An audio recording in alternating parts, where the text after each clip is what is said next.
Hi,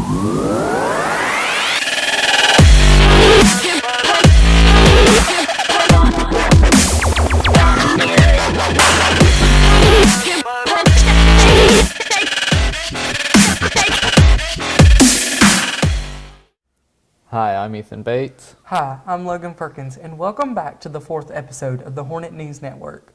We're going to start with the hot seat to kick off today's episode, and our guests are Brilee Tucker and Tyler London, who went to Madison, Wisconsin to compete at the World Dairy Expo.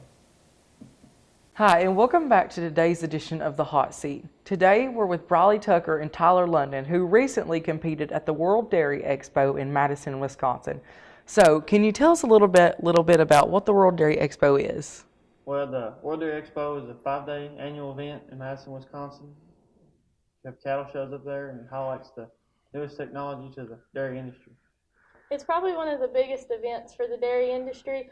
People come from all over the world just to come look at the cow, see what's new in genetics, and look at some new products for their farm, and just kind of mingle and fellowship with everybody. So what did you have to do to be able to go? Well, I've made the state judging team this year, so that's kind of what qualified me to go, and I got to compete in showmanship while I was up there too. And Mr. Jones asked me to help him clip his cows, and I was able to compete in the fitting contest. Okay, and so what were the results? For the judging contest, I was 7th individual in the Jersey breed. Kentucky was the 2nd place team in the Jersey breed, and out of about 90 kids, I was able to get 15th top individual. And in showmanship, I think there was about 190 kids, and I was able to place 9th in that. Very good. What about you? I received 1st in the fitting contest for my division, 1st Kentuckian to win it, and 2 sets of cattle cookers. All right. Well, we want to thank you all for coming out. No problem. Thank you for having us. Next, we're going to give you an inside look to the recently opened corn maze right next to Metcalfe County High School. Metcalfe County Schools created a corn maze that can be toured by the public as a fundraiser for the FFA. Recently, elementary school students had the opportunity to go on a hayride to the entrance of the maze and then receive a guided tour through the maze.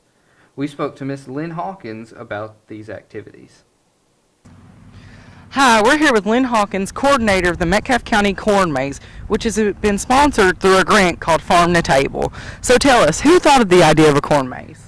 Well, when we started planting this in the spring, we decided we wanted to use our bottom land, which is about 6 acres, and we wanted to utilize that not only in production agriculture, but we wanted our students to benefit from it as well. So we decided we were going to have a corn maze, and we planted the corn in May, and then we cut out the maize about the end of June, 1st of July, and we kept it mowed all year. And then today was a perfect day for our corn maze. So over 800 elementary students have toured through the maze.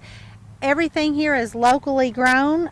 We had the pumpkins and the mums and our apples from Valley View Orchard, the mums for Slinker Farms, and also our pumpkins from Brandon Bell Farms. And it's been a big hit with the students, hasn't it? I think they have really enjoyed it. We've enjoyed having them. We've toured preschool through the 5th grade, and I think next week the middle school may get to come down and enjoy the maze. My ag students, the Growing Green Hands, have researched corn facts and put those throughout the maze, so it will be educational as well as fun. So does the Growing Green Hands program have any future ideas, such as another corn maze or pumpkin picking? Or Yes, actually, we've got several projects going. We have a grow tower in every school's lunchroom, and we are raising lettuce and tomatoes and some herbs, and then we are selling that to the old school cafe. And so we're harvesting what we produce, and my kids maintain that. They check the pH on it, add fertilizer as needed. We add water. We do the harvesting. If we have a pest control problem, we look into pest control.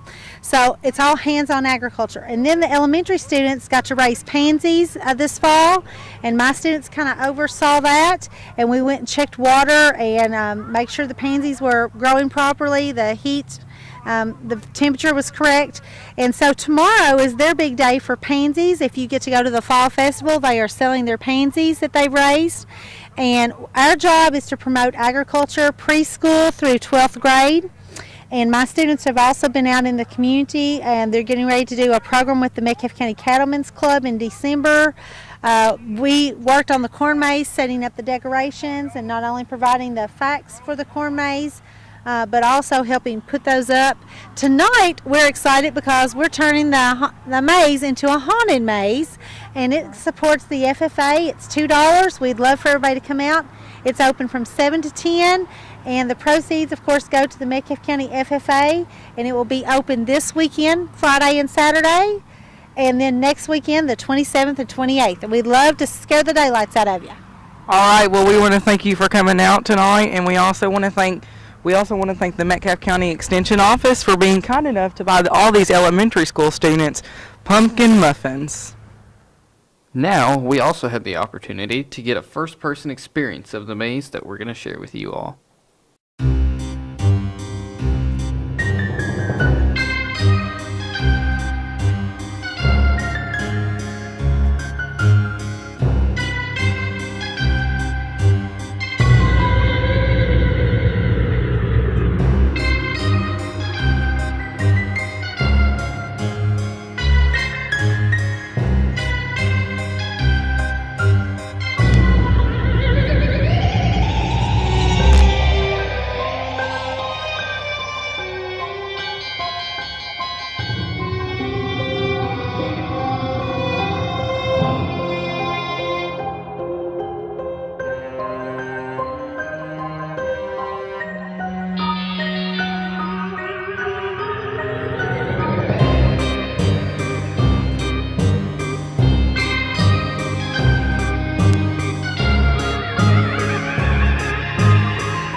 Well, folks, that's all we have for this week.